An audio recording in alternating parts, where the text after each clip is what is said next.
Tell me a ghost story that sounds completely unbelievable but is entirely true. Okay, so before I get started, I want to just say that, as Indigenous people, we're not really supposed to talk about these types of things.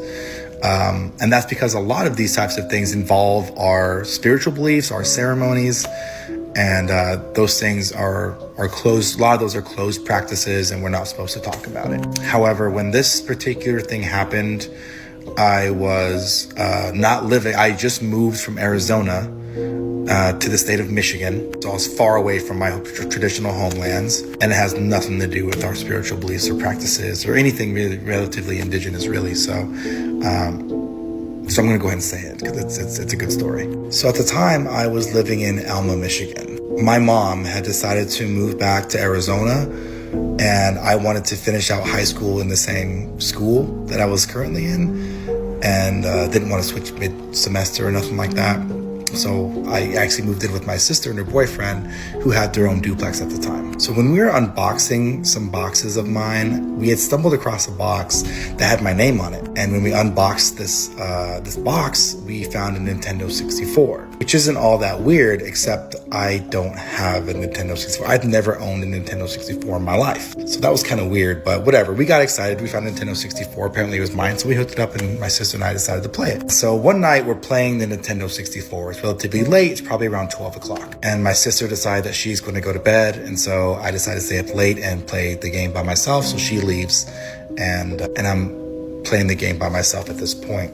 All the lights were off, and the only source of light in this whole duplex was the TV. And it was a small TV, and it maybe only casted enough light for like 10 feet. And where I was sitting in the living room, directly across from me was the dining room. So I could really only see directly in front of the TV, and that's from the light, and that's really about it. But I'm playing the game, and suddenly I remember after she'd gone to bed, I heard a sound. It caught me off guard, so I didn't know what it was, but it sounded like a shuffling sound. And it was definitely coming from the dining room. The problem is I can't see anything over there because the only light I have is my TV. So I don't know what it is. It just sounds like something moving in there. And my first thought was that it was a mouse. So I kind of ignored it. I did stop and turn and look, but I didn't see anything. I didn't hear anything. So I went back to playing my game as if nothing happened.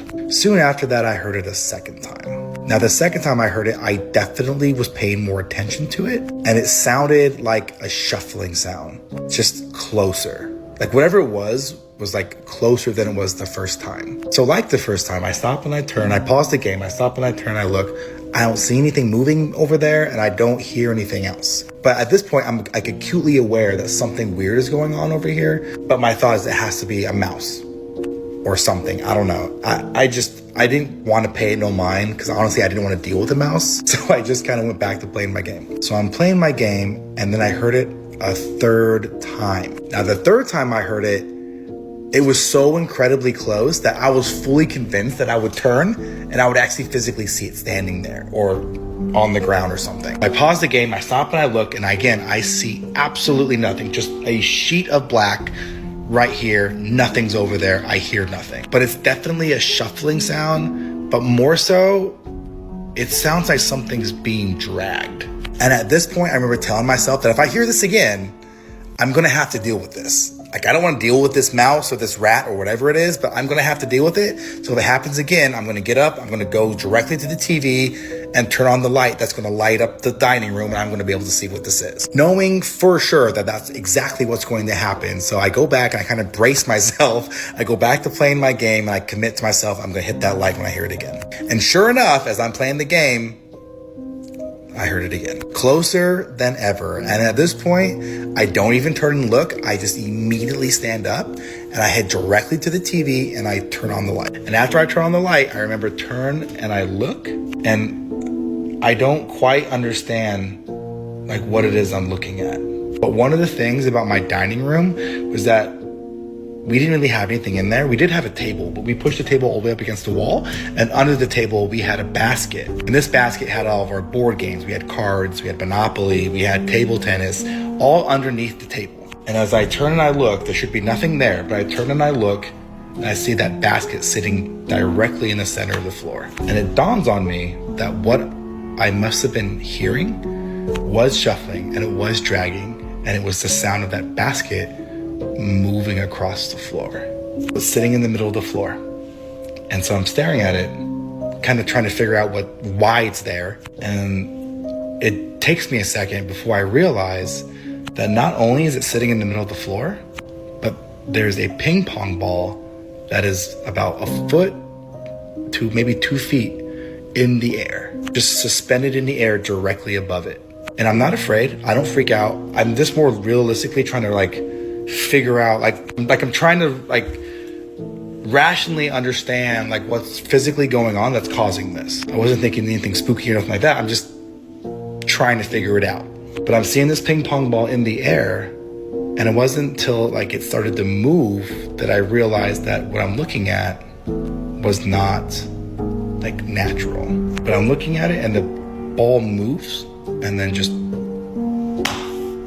drops onto the ground. And it taps on the ground like a ping pong ball would, and it goes around the basket once and then comes to a stop against the wall. And I kind of sit there for probably maybe 20 seconds in dead silence. Not because I was frozen in fear. Like I said, I was just more or less trying to figure out what just happened. And I was kind of so much doubting it that I actually called out for my sister and asked if she heard what just happened. And it wasn't until she responded back with, yes, that was a ping pong ball, right? That it like all clicked that this was absolutely real. What I just saw really just happened.